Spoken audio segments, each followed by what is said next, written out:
नमस्कार, जोहार ही चलते हैं झारखंड की ताज़ा खबरों की ओर। लेकिन उससे पहले अगर आपने अभी तक इस चैनल को सब्सक्राइब नहीं किया तो कर लें, जिससे कि आपको झारखंड की ताज़ा खबर रोजाना मिलती रहे। पहली और बड़ी खबर, झारखंड में अवैध खनन को लेकर हेमंत सोरेन सरकार ने अब कड़ाई शुरू कर दी है। मुख्यमंत्री आवास पर आयोजित उच्च स्तरीय बैठक के दौरान राज्य के मुख्यमंत्री ने सभी डीसी और एसपी को यह सख्त निर्देश दिया है। हेमंत सोरेन ने वीडियो कॉन्फ्रेंसिंग के जरिए राज्य के अधिकारियों को हर हाल में अवैध खनन पर रोक लगाने को कहा। साथ ही कहा कि अवैध खनन में संलिप्त लोगों या माफियाओं के खिलाफ सख्त कार्रवाई सुनिश्चित करें। अवैध माइनिंग रोकने के लिए प्रभावी मैकेनिज्म तैयार करने की बात भी कही गई। अगली खबर, झारखंड में बिजली को हवा और बारिश से दुश्मनी है। 22 सालों के बाद भी सरकारें नहीं बदल पाई हालात। झारखंड अलग राज्य बने 22 साल होने को है। इस दौरान राज्य में कई सरकारें आई और गई। सत्ता पक्ष को विपक्ष में और विपक्ष को सत्ता में रहने का मौका मिला। समय समय पर सांसद, विधायक एवं प्रशासनिक पदाधिकारी भी बदलते रहे। अगर बीते 2 दशकों के दौरान झारखंड के अंतिम छोर पर बसे पूर्वी सिंहभूम जिले के चाकुलिया प्रखंड में बिजली आपूर्ति की हालत नहीं बदली। यहाँ 2 दशक पहले भी मामूली आंधी चलने या बारिश होने पर रात भर बिजली गुल हो जाती थी और आज भी यही स्थिति बनी है।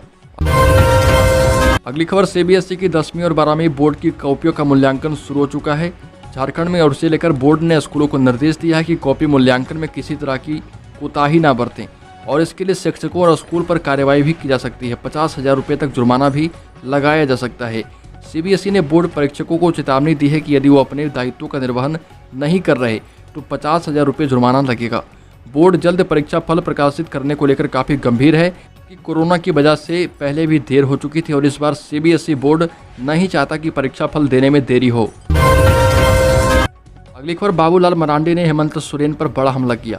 बाबूलाल मरांडी ने मुख्यमंत्री के अवैध खनन हुआ तो खैर नहीं वाले बयान पर जमकर हमला बोला और कहा कि 70 चूहे खाकर बिल्ली हज को चली वाली कहावत चरितार्थ हो रही है।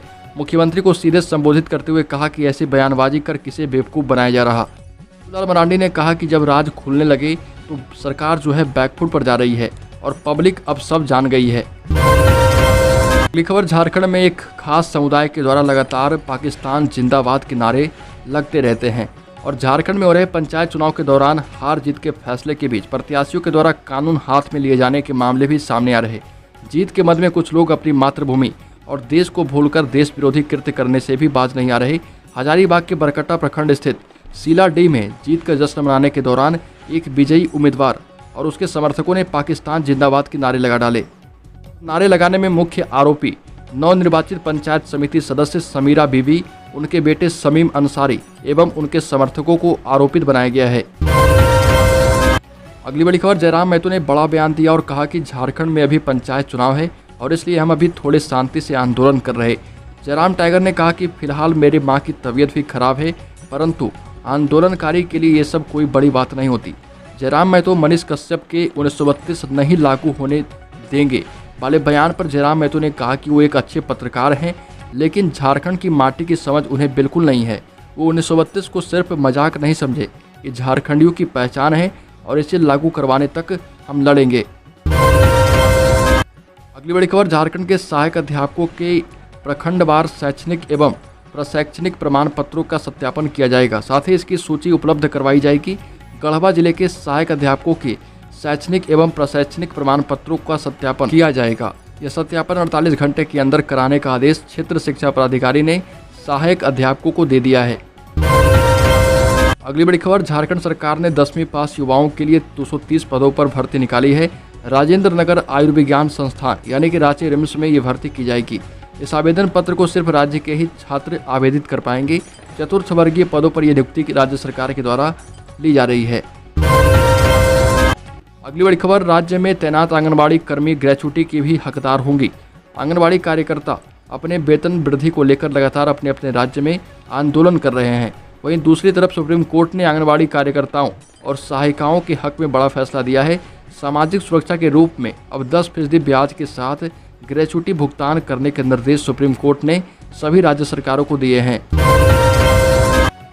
अगली बड़ी खबर, राज्य के 6 जिलों में कार्यरत पोषण सखी को हटाए जाने के सरकार के आदेश के खिलाफ जो हाईकोर्ट में याचिका दायर की गई थी प्रमीला कुमारी की ओर से, उस पर 1-2 दिन में सुनवाई हो सकती है। याचिकाकर्ता प्रमीला कुमारी के द्वारा लिखा गया था कि राज्य के 6 जिलों को केंद्र सरकार ने कुपोषित जिले के रूप में चिन्हित किया था और इसके लिए पोषण सखी की नियुक्ति हुई थी, लेकिन बिना वैध कारण और बिना पूर्व सूचना किए बिना राज्य के पोषण सखियों को हटा दिया गया है और इसी पर हाईकोर्ट 1 से 2 दिनों में सुनवाई करेगा। अगली बड़ी खबर, सुप्रीम कोर्ट ने सभी राज्य सरकारों से अस्थायी कर्मचारियों को अस्थायी कर्मचारियों के बराबर वेतन देने का निर्देश दिया। सुप्रीम कोर्ट ने अस्थायी कर्मचारियों के पक्ष में बड़ा फैसला दिया है। कोर्ट ने कहा कि देश में समान काम के लिए समान वेतन के सिद्धांत पर अब अमल होना आवश्यक है। सभी अस्थायी कर्मचारियों को अस्थायी कर्मचारियों के बराबर वेतन दिया जाना चाहिए। अगली खबर, पूजा सिंघल के फंसने के बाद झारखंड में ब्यूरोक्रेसी बहुत ज़्यादा डर गई है। भ्रष्टाचार के संगीन आरोपों में ईडी के हत्थे चढ़ी झारखंड की खान और उद्योग सचिव आईएएस अधिकारी पूजा सिंघल का प्रकरण देश प्रदेश की सुर्खियों में है। जितना मुंह उतनी बातें हो रही है। इस घटनाक्रम से शासन पर तो उंगली उठ ही रही है। झारखंड की ब्यूरोक्रेसी भी कम खौफ में नहीं है। ऊपरी कमाई को भगवान का प्रसाद मानने वाले अफसर पूजा सिंघल का हाल देखकर सर्वाधिक सदमे में जा चुके हैं और कईयों की तो बोलती भी बंद हो गई है। साथ ही कई मंत्री जो कि पहले बहुत ज़्यादा बयानबाजी करते थे, उन्होंने भी सार्वजनिक जीवन को इधर त्याग दिया है। अगली खबर, झारखंड के पाकुड़ में एक आदिवासी लड़की गैर आदिवासी लड़के से प्रेम करना महंगा पड़ गया। सोशल मीडिया पर एक वीडियो सामने आया है। इसमें एक लड़का स्कूल ड्रेस पहनी एक लड़की को सुनसान खेत में ले जाकर पीट रहा। वहीं उसके दोस्त इस वीडियो को बना रहे हैं और ऐसा बताया जा रहा है कि लड़की पाकुड़ जिले के हाथीमारा इलाके के एक स्कूल में पढ़ती है। वहीं लड़का पाकुड़ के महेशपुर इलाके का रहने वाला है। लड़का उसे बस इस बात के लिए पीट रहा कि लड़की एक गैर आदिवासी लड़के से प्रेम करती है। इसके साथ ही इस वीडियो को शेयर कर वो अपने इलाके में ये संदेश दे रहा कि गैर आदिवासी लड़कों से प्रेम करने वालों का यही हश्र किया जाएगा। अगली खबर, रांची का तापमान 20 डिग्री गिरा। झारखंड में आंधी तूफान से भारी तबाही, कई घरों के छप्पर उड़े, 50 पेड़ भी गिरे।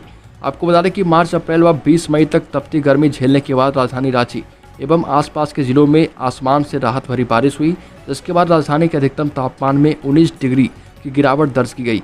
राजधानी में दोपहर 12:30 बजे मौसम का मिजाज बदल गया। तेज हवा व मेघ गर्जन के साथ बारिश से तापमान में गिरावट दर्ज की गई। करीब 2 घंटे तक रुक कर हुई बारिश ने मौसम का मिजाज बदल दिया है। झारखंड हाई कोर्ट ने सीएम हेमंत सोरेन को लीज आवंटन मामले में रांची डीसी को व्यक्तिगत शपथ पत्र दाखिल कर यह बताने को कहा कि उनके खिलाफ कोई मामला दर्ज है क्या। Chief justice doctor Ravi Ranjan और जस्टिस एसएन प्रसाद की अदालत ने अपने आदेश में कहा कि प्रार्थी के अधिवक्ता राजीव कुमार की ओर से कोर्ट के बताए गए कि रांची की डीसी के खिलाफ कोडरमा के मरकच्चू थाने में पेड़ काटने के मामले में प्राथमिकी दर्ज की गई है। यह मामला अब रांची की एसीबी कोर्ट में सुनवाई के लिए लंबित है। ऐसे में आरोपित व्यक्ति कोर्ट में कैसे शपथ पत्र दाखिल कर सकता है। इस पर अदालत ने रांची डीसी को व्यक्तिगत रूप से शपथ पत्र दाखिल कर इस केस के संबंध में जानकारी मांगी है। अदालत ने आदेश में कहा कि वह बताएं कि क्या उनके खिलाफ ऐसा कोई मामला दर्ज है और उस केस की अद्यतन स्थिति अभी क्या है। अगली खबर, झारखंड के राज्यपाल रमेश बैस ने केंद्रीय शिक्षा मंत्री धर्मेंद्र प्रधान को पत्र लिखकर सत्र 2022-23 में स्नातक के लिए साझा विश्वविद्यालय परीक्षा CUET लागू करने में हो रही कठिनाइयों का अवगत कराया है और केंद्र सरकार से अनुरोध किया है कि जनजातीय विद्यार्थियों की समस्या को देखते हुए इस वर्ष इसे लागू करने पर पुनर्विचार करें। केंद्रीय शिक्षा मंत्री को लिखे अपने पत्र में राज्यपाल रमेश बैस ने विद्यार्थियों की विभिन्न समस्याओं की ओर से शिक्षा मंत्री का ध्यान आकृष्ट करवाया और कहा कि उनकी समस्याओं को देखते हुए वर्तमान सत्र से राज्य के विश्वविद्यालयों में स्नातक कार्यक्रम के लिए CUET को लागू कराना संभव प्रतीत नहीं होता है। अगली खबर, गुमला में नाबालिग के साथ दुष्कर्म, पुलिस ने आरोपियों को बुलाकर करा दिया समझौता। गुमला के कामडारा थाना क्षेत्र की 14 वर्षीय नाबालिग के साथ 3 युवकों ने अपहरण कर सामूहिक दुष्कर्म की घटना को अंजाम दिया। आवेदन में बताया गया कि दुष्कर्म की घटना 6 मई की है। 5 मई को पीड़ित पक्ष की दोनों की कोनावीर गई थी और 6 माह को परीक्षा से घर लौटने के वक्त उसके ममेरे भाई उमेश का फोन आया। उसने किशोरी से कहा कि तुम्हारी माँ को 500 रुपये देने हैं, तुम तिर्रा आकर ले जाओ। पीड़िता अन्य 4 लड़कियों के साथ वहां गई और उसके बाद उसके उतरते ही पीड़िता को अगवा कर एक गाड़ी में डाल दिया गया। इसके बाद उमेश व उसके दोस्तों ने नाबालिग के साथ दुष्कर्म किया। अगली खबर, झारखंड में पेट्रोल 8 रुपये 87 पैसे और डीजल 7 रुपये 37 पैसे प्रति लीटर सस्ता हुआ। केंद्र सरकार ने पेट्रोल और डीजल पर लगने वाली एक्साइज ड्यूटी में बड़ी कटौती करते हुए महंगाई के मोर्चे पर जूझ रहे देशवासियों को काफ़ी राहत दी है। केंद्र सरकार ने पेट्रोल पर 8 रुपये और डीजल पर 6 रुपये प्रति लीटर एक्साइज ड्यूटी कम की है, जिससे देश भर में पेट्रोल 9 रुपये 50 पैसे और डीजल 7 रुपये प्रति लीटर सस्ता हो गया। हालांकि अलग अलग राज्यों में पेट्रोल उत्पाद के प्राइस में मिलने वाली राहत का अंतर भी अलग अलग होगा।